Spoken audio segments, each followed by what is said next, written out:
Bonjour à toutes et tous, bienvenue au CERA, enfin chez moi, en cette période de confinement, bien que nous soyons un petit peu ici au CERA également, puisque nous sommes dans mon grenier, le lieu où a débuté cette grande aventure de ce club d'astronomie, né à Huizerne en 1993, et aujourd'hui, après 26 ans d'activité, eh bien on nous retrouve plus facilement, plus aisément, là-bas à la maison du Marais de Saint-Omer.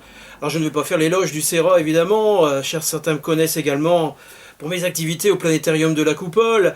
Je vais vous parler ce soir du ciel de printemps. En effet, vous n'êtes pas sans l'avoir remarqué, bien que nous soyons enfermés, eh bien, rien ne nous empêche de sortir à l'extérieur si vous avez une cour ou un jardin pour regarder les étoiles. En cette période de printemps, eh bien, nous pouvons voir différentes constellations. Toutes les constellations ne sont pas visibles à la même époque de l'année. La Terre tourne autour du Soleil, donc notre point de vue depuis la Terre, notre carré de ciel change de saison en saison. Et en cette saison, donc au printemps, nous pouvons voir différentes constellations. Nous pouvons voir par exemple la constellation du Lion. On la reconnaît un petit peu facilement, elle a une forme de fer à repasser, ou plutôt de petites souris écrasées, c'est un peu curieux comme forme. Il faut dire que nos ancêtres avaient beaucoup d'imagination pour voir des formes dans le ciel nocturne.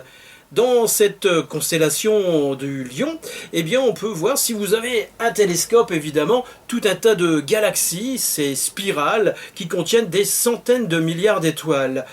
Il y a d'autres constellations, on pourrait parler de la constellation du Cocher qui détient un Capella, une géante rouge, une étoile qui est donc plus grosse que le Soleil et qui a comme particularité sa couleur un peu rougeâtre, car toutes les étoiles n'ont pas la même couleur. Certaines sont bleutées, d'autres rougeâtres, d'autres un peu blanches jaunâtres comme le Soleil. Et cette couleur, eh bien, elle indique la température des étoiles. Alors pour vous diriger dans ce ciel nocturne, je l'ai dit tout à l'heure sans doute, il y a 88 constellations, 3000 étoiles visibles à l'œil nu, il va vous falloir quelques outils.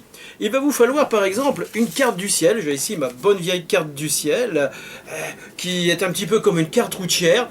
Les cartes routières nous servent à nous diriger sur la route, ou un GPS, vivons à notre époque, n'est-ce pas?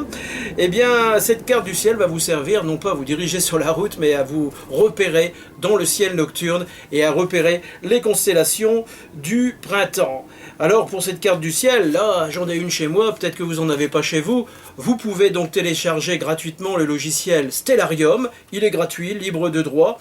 Donc, vous pouvez le mettre sur votre ordinateur. Il ne prend pas beaucoup de ressources, ce qui vous permettra de contempler le ciel de soir en soir s'il n'y a pas de nuages, comme à ce moment de l'année. Alors on peut aussi jeter notre regard encore sur quelques constellations comme Orion, on la reconnaît là, une forme un petit peu trapézoïdale avec 3 étoiles parfaitement alignées qu'on surnomme les 3 rois. Et si vous avez, même si vous n'avez pas de télescope, si vous avez ne serait-ce qu'une petite paire de jumelles, eh bien vous pouvez déjà observer la nébuleuse d'Orion, un grand nuage d'hydrogène qui est au cœur de cette constellation.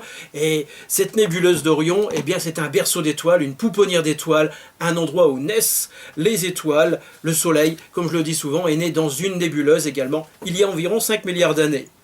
Autre petite chose aussi pour se repérer dans le ciel, vous avez le droit à un guide touristique du ciel. Eh bien oui, on n'a plus le droit de se balader sur Terre actuellement, mais on a le droit de se balader dans l'espace. C'est un guide des étoiles et planètes.